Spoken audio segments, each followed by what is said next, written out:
want to know whether you should agree with a tracheostomy decannulation for your critically ill loved one in ICU or not, stay tuned. I've got news for you.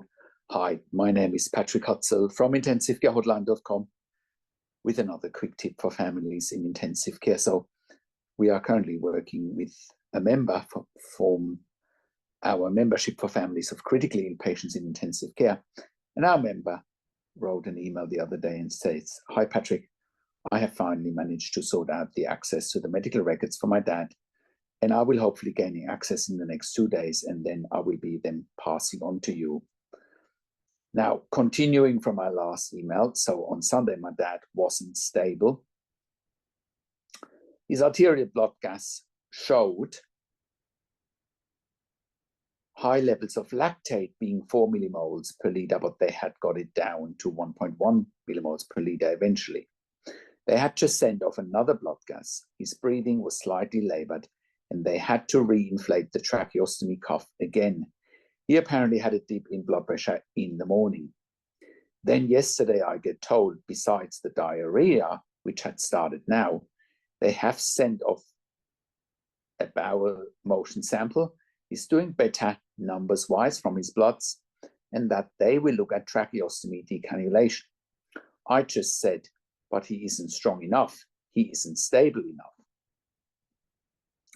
So the doctor said his numbers suggest he's okay, but looking at him, I don't think he is well enough. His blood pressure is fine now, and apparently he was obeying commands earlier, but when we have seen him, he has just been sleeping, staring, and being very weak. So they want to go ahead today with decannulation. Please advise me, especially since they told us they will not put the tracheostomy back in again if he needs it. Please advise. Thank you so much for sending through your email. Well, in regards to the decannulation, do not agree with it, because if they're not going to cannulate, i.e. put the tracheostomy back in, it is an absolute no-go. Also, if they're putting up the cuff again, it also means he's not ready for it, right?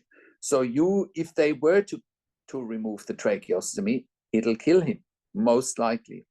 So you could only agree to a decannulation if you have in writing that they will put the tracheostomy back in case he can't maintain his own airway. Also, it also suggests that your dad may have a DNR and you don't even know about it, because otherwise they would need to recannulate him if he can't maintain his own airway after the tracheostomy removal.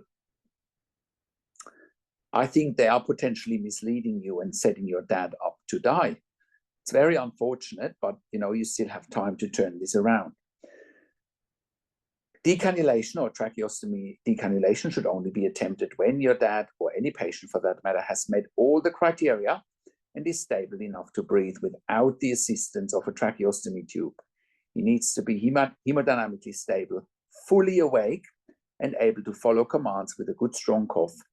And he needs to be able to swallow secretions, saliva, tolerate the cuff deflation for more than 24 hours, pass the tracheostomy capping trial test with stable arterial blood gases and good chest X-ray without infiltrates before the tracheostomy is removed. It is also important that he is evaluated by respiratory physician, pulmonologist, speech therapist, respiratory therapist, OT, physiotherapist, etc., to determine his readiness, and more importantly, also determine that the tracheostomy can stay out predictably and that it's not needing to go back in. So that means, you should absolutely say no to a tracheostomy decannulation unless you have it in writing and they're happy to put it back in. Otherwise, the condition that you are describing, they're just setting him up for failure, which in this situation could literally mean your dad is going to die, and he's going to die a horrible death if he's going to choke on his own saliva. Think about it once again. Why would they need to put up the tracheostomy cuff if he was ready for decannulation? They're contradicting themselves, right?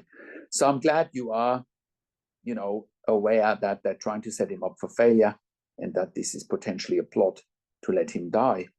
But I can see you're onto it, and you can prevent that by simply not agreeing, and by getting access to the medical records, and by getting a second opinion. So that is what you get if you are a member of our membership for families of critically ill patients in intensive care. I have worked in critical care for nearly 25 years in 3 different countries, where I also worked as a nurse manager for over 5 years.